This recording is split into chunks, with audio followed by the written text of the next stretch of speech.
Hi friends, welcome to Salem Padma Samayal. இன்னைக்கு நம்ம என்ன பார்க்க போறோம்னா குயிக்கா பூர்ண செஞ்சு ஒரு கொழுக்கட்டை வாங்க போய் பார்க்கலாம்.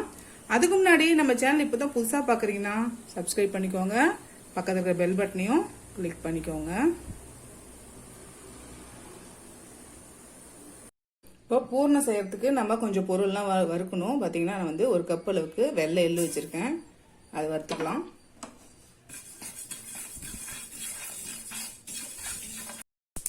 இப்போ வெள்ளு எடிக்க ஆரம்பிச்சிச்சு. இப்போ இதை தனியாக எடுத்து ஒரு பிளேட்டில் கொட்டிக்கலாம். ஒரு அரை கப் அளவுக்கு கசகசா வச்சுருக்கேன், அது போட்டுக்கலாம்.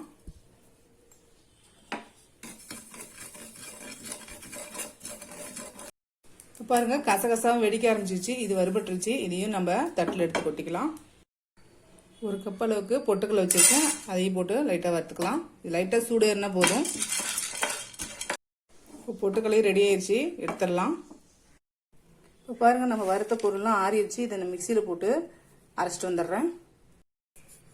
பாருங்க, அரைச்சாச்சு. இந்த அளவுக்கு இருக்கணும். இப்போ நான் பவுலில் போட்டுக்கிறேன்.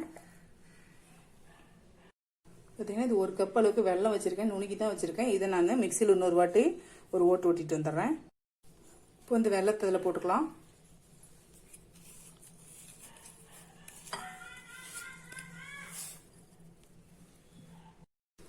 இப்போ இதை நல்லா கலந்து விட்டுக்கலாம்.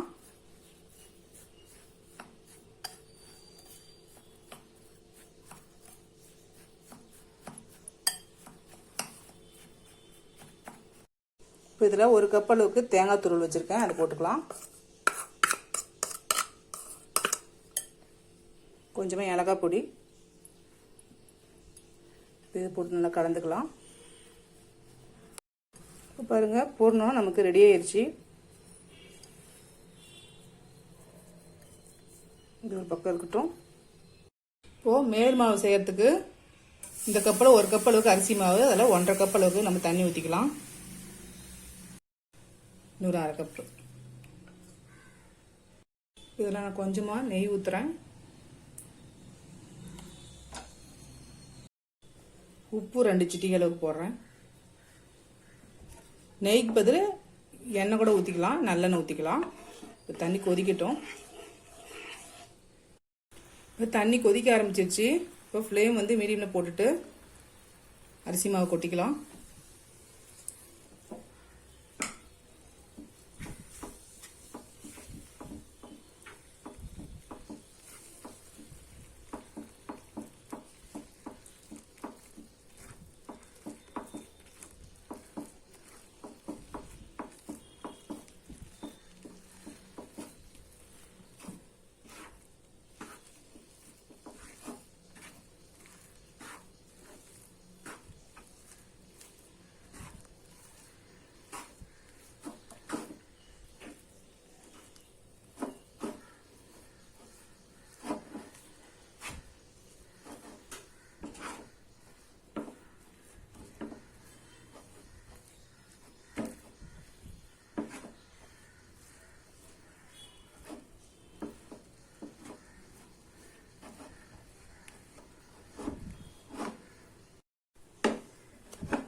பாருங்க, சேர்ந்தாப்புல வந்துருச்சு.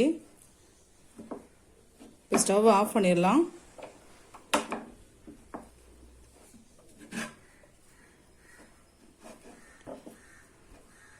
இது அப்படியே ஈர துணி போட்டு மூடி வச்சிடலாம். கொஞ்ச நேரம் ஆறட்டும். இப்போ மேல் மாவு பார்க்கலாம். கையில் கொஞ்சமாக தண்ணி தொட்டுட்டு அழுத்தி பிசைஞ்சிக்கலாம்.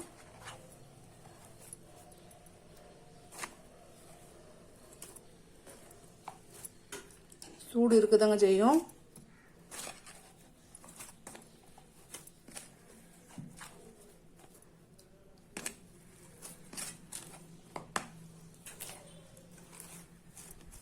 பாருங்க, மாவு நல்லா சாஃப்டா கிடைச்சிருச்சு.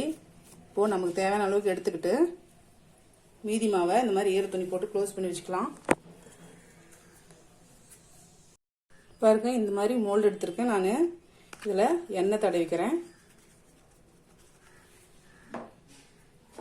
எண்ணெய் தடவிட்டு இந்த மாவு எடுத்து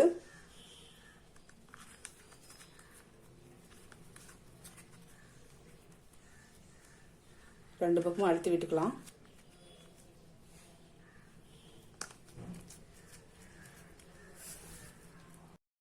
பாருங்க நல்லா அழுத்தி விட்டாச்சு. இப்போ நம்ம கொஞ்சமாக பூர்ணத்தை வச்சுக்கலாம்.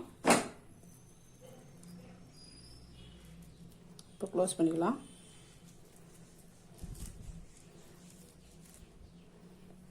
அவ்வளோதாங்க, நம்ம பூர்ண கொழுக்கட்டை ரெடிங்க.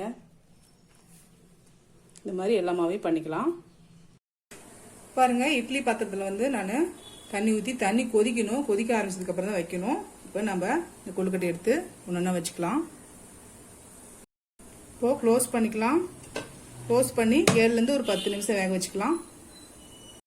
இப்போ ஓப்பன் பண்ணிக்கலாம்.